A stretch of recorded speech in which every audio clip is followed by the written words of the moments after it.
Alrighty, kiddos, so we're going to do section 3.9, the first day of it. It's called Derivatives of Exponentials and Logarithmic Functions. Today we're going to do exponentials, and then in the next set of notes we'll do log functions. So, fun fact of the day, the derivative of e to the x is itself. Ooh, we talked about that a long time ago, and I kind of made you guys stop and go, wow, and hey, a couple of you actually did. But it is pretty cool, the fact that the derivative of a function could be the function itself. And just in case you don't believe me, let's take a look at our graphing calculators really quickly and see that this is in fact the case. So if you go to your graphing calculator, why don't you start by graphing e to the x, alright? And then in y2, what we're going to do is we're going to graph the derivative. So do you guys remember how to do that? You do math 8, which is n derive. You say, dear calculator, please graph e to the x with the derivative, of e to the x with respect to x. And then instead of plugging in a number, you say graph it for all x values. And what we're going to do to make this extra cool is if you go up to where it says y2 right next to it, you can actually change the little cursor.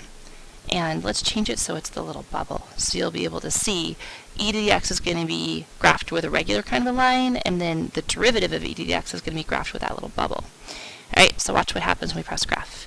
Here comes the graph of e to the x, and here comes the graph of the derivative. And notice it takes it a while to do because it's actually calculating the derivative at all those points, and then plugging those values in, and then graphing it in. Oh my gosh, do you guys see how the bubble traces e to the x? That's because the derivative of e to the x is itself. Alright, good. So, knowing that, little tidbit, it's pretty easy to remember. Now we can talk about how you find the derivative for all exponential functions. And this would be where you have a constant raised to the x power. So the derivative is, and it says it right here, the derivative with respect to x of a to the x is a to the x times the natural log of a. Now, funny thing to just kind of keep in mind, these two rules are actually exactly the same. E is just a constant. So if you have a constant raised to the power of x, when you take the derivative with respect to x, you follow this rule, which is the derivative is the constant to the x power times the natural log of the constant. But of course, what's the natural log of e? It's just 1! So that really means we have e to the x times 1, which is e to the x. Alright, so if you have something other than e to the x, like 2 to the x, then the derivative with respect to x would be 2 to the x times the natural log of 2. So, of course, it's not always that easy. We're not always just taking, in an exponential function, a constant raised to just an x power. So we might have a constant being raised to a power that's a function. And of course, if you have that, then you have a function inside of a function, and therefore we would need the chain rule. So in those cases, these would be the rules that you would follow. It's really the same exact thing, but if y is equal to e to the u power, u being a function, then the derivative of y is e to the u times the derivative of u with respect to x. So for example, if you have e to the 4x, the derivative of e to the blah is e to the blah times the derivative of that blah. What's the derivative of 4x? It's 4, so you wind up with 4 e to the 4x. Alright, if you have a base that's just a number, not special like e, then you're going to follow this essentially the same rule. The derivative is going to be equal to the natural log of the base times a to the u power times the derivative of that u with respect to x. So for example, if you have 2 raised to the x cubed plus 4 power, then when we go to take the derivative, the rule says take the natural log of the base, times it by, and essentially you're just recopying the function, so it'd be 2 to the x cubed plus 4. But now here comes our chain rule. We have to take the derivative of x cubed plus 4 with respect to x. So the derivative of x cubed plus 4 is 3x squared plus, and then the derivative of 4 is just 0. So if we clean that up a little teeny tiny or a lot bit, we wind up with 3x squared times the natural log of 2 times 2x to the x cubed plus 4 power. Alright. Alright, so hopefully that gives you guys an idea of how the rules work. And then we can do a bunch of little practice problems here to make sure that you know what you're doing. Alright, so let's have a look at these examples right here. And if you guys would like to try these on your own, you can just press stop or pause and do them all, and then you can come back and watch me do them and see if you got them right, or you can do that at any point in time. Alright, so let's try the first one. If y is equal to e to the 6x power, it's not just e to the x, so I'm going to need a chain rule because it's e to a function. So I'm going to do the derivative of e to the blah is itself, so e to the blah times the derivative of that blah. What's the derivative of 6x? It's 6. So you wind up with y prime being 6 e to the 6x power. Alright, what about e to the negative x? Ooh, it's almost just e to the x, but it's e to the negative x. So again, the derivative is itself times the derivative of the blah at the top there, which is negative 1. So you get negative e to the negative x. Alright, getting a little bit more crazy. We definitely have e raised to a power that is a function, so we need a chain rule.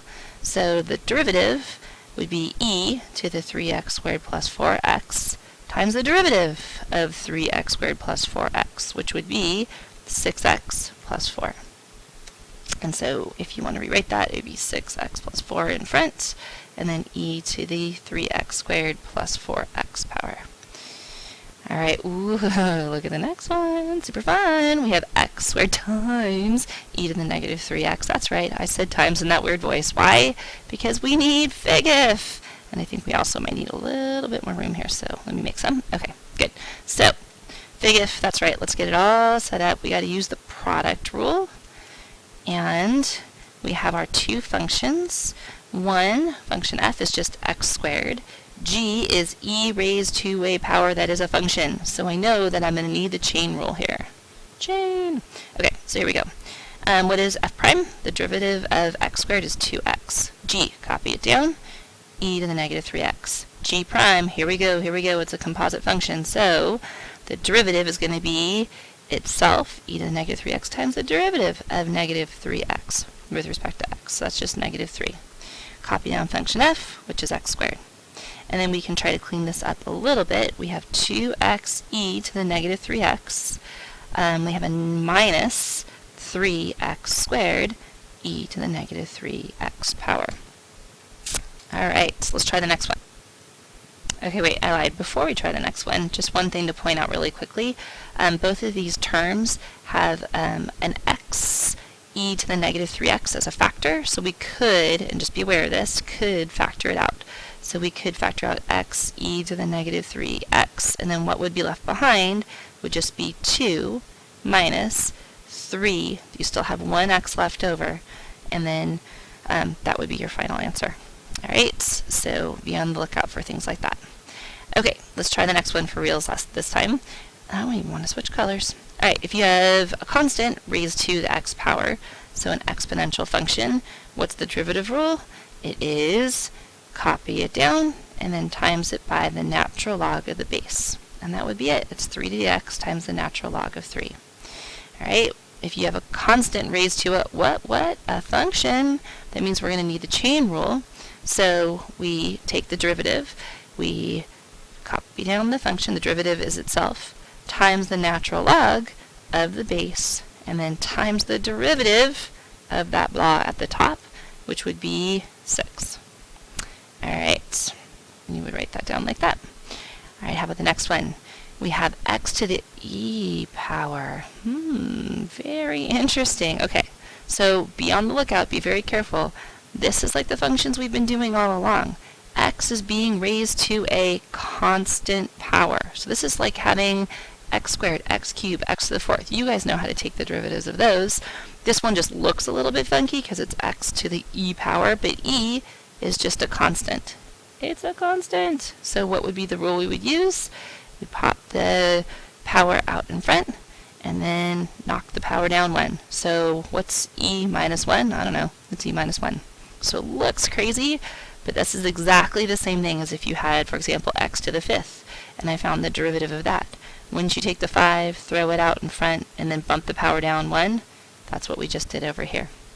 We took the e, threw it out in front, and then knocked the power down 1. Alright. right, now, what if you have e to the fourth? This is, see if you can figure this one out. Press pause really quick, go, and come back to it. Yeah, did you get the right answer? The answer's 0. What? How in the world? Well, e is a constant, and it's being raised to a constant power. This whole thing is just one big constant. It's just a number. And what's the derivative of a constant? It is just 0. That's it. All right. Ooh, I think I might even throw in one extra one just for fun right here. Are you guys ready? Let's try this one. E to the sine x power. See if you guys can figure this one out. Press pause really quickly. Find the derivative of that. All right, so let's see if you guys can do it. So the derivative of e to the blah is itself times the derivative of that blah. What's the derivative of sine? It's cosine. So the derivative of e to the sine x would be e to the sine x times cosine of x. Okay, some quick review problems really quickly that you'll need in order to be able to get ready for tomorrow's notes. Rules of logs, we talked about this earlier in the year and reviewed them, but this is where they're going to be important. If you have the natural log of a times b, then you have to use the product rule, and the product rule says this is equal to the natural log of a plus the natural log of b. If you have a quotient, this is the natural log of a minus the natural log of b. If you have a power, this is the one we're going to use a lot in this class. The natural log of a to the b power, you take the power, throw it out in front. So it's b times the natural log of a. And then same thing would happen here. The natural log of e to a power, you take that power, you throw it out in front, and then you have x times the natural log of e. But wait, what's the natural log of e? It is 1. So x times 1 is just x. Okay guys, so one last problem that we want to do is to simplify all of this crazy stuff. 6 times the natural log of x, blah, blah, blah, blah, blah. So first you want to think about, okay, I have a constant out in front of the natural log of x, so I know that that constant belongs up there as a power. We know that if you have the natural log of something minus the natural log of something, that's going to be a division, it's a quotient rule. And then if you have the natural log of something plus the natural log of something, then this part is going to actually turn out to be a times. So putting that all together, we'll get the natural log of x to the 6th divided by 12x, and then it's still plus the natural log of 6x cubed, so that's going to turn into times 6x cubed.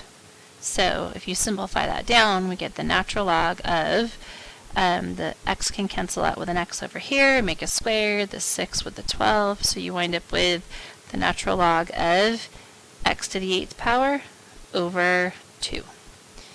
And that is that. Okay, there was one last thing. Alright guys, one last problem that I want to just show you guys. It's actually from last night's homework. It's from section 3.8, and it was problem number 13. It was a super fun one. The function they gave us was y is equal to s times the square root of 1 minus s squared plus the inverse cosine of s. So we want to find the derivative of this function. So we will take the derivative with respect to what variable? Oh yeah, how annoying. It's s. Annoying only because s's look like 5s, and they are annoying. So let's see what we can figure out here. So we have dy ds is equal to, oh, that's right. Yeah, I said it, and I said it in that super annoying voice. I'm taking the derivative of s times the square root of 1 minus s squared.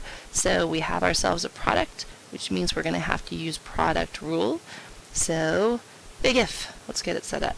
We have f prime times g plus g prime times f, and we'll get all of our parentheses ready, and that's going to take a lot of doing, so I want to make sure that I remember after all of this that I still need to figure out the derivative with respect to s of inverse cosine of s.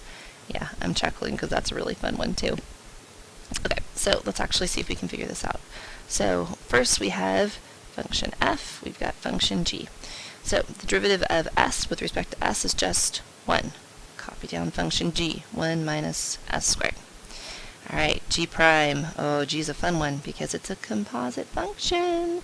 So I'm going to need to use chain rule. So I'm going to rewrite function g as 1 minus s squared to the 1/2 power. and that will be a little bit easier when we go to take our derivative. So, what is the derivative of blah to the 1/2 power? It's 1/2 blah to the negative 1/2 power. Leave the inside alone, 1 minus s squared, and then times it by the derivative of the inside function, which is negative 2s. Sorry, that's a little squashy. Copy down function f, which is just s. Whew, okay, that's kind of a beast. Let's simplify that a little bit. We have the square root of 1 minus s squared, and then plus, all right, let's simplify this as much as we can. So we have 1/2 times negative 2, so that would be negative 1, and then times s, so that's negative s squared, all over, and we have a negative exponent, so we know it belongs in the denominator, and it would be 1 minus s squared. So that's great, but we still need to figure out what is the derivative of inverse cosine of s. So, two ways to go about doing this. One is you could just have it memorized, and if you know the derivative rule for inverse cosine, then you would know that the derivative is equal to negative 1 over the square root of 1 minus s squared. Or, if you don't, you just have to figure it out, which isn't so bad. So this being the idea, you're going to let y equal this function that we're trying to find the derivative of, inverse cosine of s, and then the whole point is that if you don't know the derivative rule for inverse cosine, you should hopefully know it for regular cosine. So let's change this from inverse cosine to regular cosine by taking the cosine of both sides. So the cosine of angle y is equal to s. So let's draw a picture of what's going on here. You have a right triangle. One of the angles is y. Cosine is adjacent over hypotenuse. So that's going to mean that your adjacent side is s and your hypotenuse is 1. And then we just have to figure out what the other side is. Using Pythagorean theorem, a squared plus b squared equals c squared, we'd wind up with 1 minus s squared. And you can write the work out if you need to. Okay, so now we're actually ready to do a little bit of calculus. So we're going to take the derivative with respect to s of both sides. So the derivative of cosine is negative sine y. You have to use chain rule here, times the derivative of y with respect to s. And then over here, let me erase this to make some room, the derivative of s with respect to s is just 1. So we wind up with dy ds, dividing both sides by negative sine y, we get negative 1 over the sine of y. But we don't want to leave it that way, we don't want a y inside of our derivative, so we use our triangle that we drew to actually write what sine of y is. So sine is opposite over hypotenuse. So we wind up with negative 1 over the square root of opposite side, 1 minus s squared, over hypotenuse, which is just 1, so why bother writing it? Ta-da! Do you see we got the same thing here as we got over here? Yep. Okay. So, back to the original problem. We actually want to simplify this as much as possible. We have 3 terms that we would love to be able to combine and add together. So notice these two have the same denominator, so let's get that same common denominator over on this first term. So we have the square root of 1 minus s squared. That's what we want as the denominator, so we have to make sure that we multiply the top by the same thing, the square root of 1 minus s squared. So notice here what I'm really multiplying by is just 1. So it's going to change the way that fraction looks, but it won't actually change the value of the fraction. Alright, so combining the numerator, I have 1 minus s squared times square root of 1 minus s squared times the square root of 1 minus s squared. So I can rewrite that as the square root of 1 minus s squared squared. The next numerator is minus s squared and then minus 1. And then all is over the common denominator, 1 minus s squared. So, oh, how nice! I have squaring and square rooting. Let's do this in different colors. Squaring and square rooting. Those will cancel each other out, and I get 1 minus s squared minus another s squared, and then minus 1, all over the square root of 1 minus s squared, which I can simplify down. 1 minus 1 is just 0, so I get negative 2s squared, all over the square root of 1 minus s squared. And that's it. Easy squeezy. Ish. Yay, that was fun. Alright.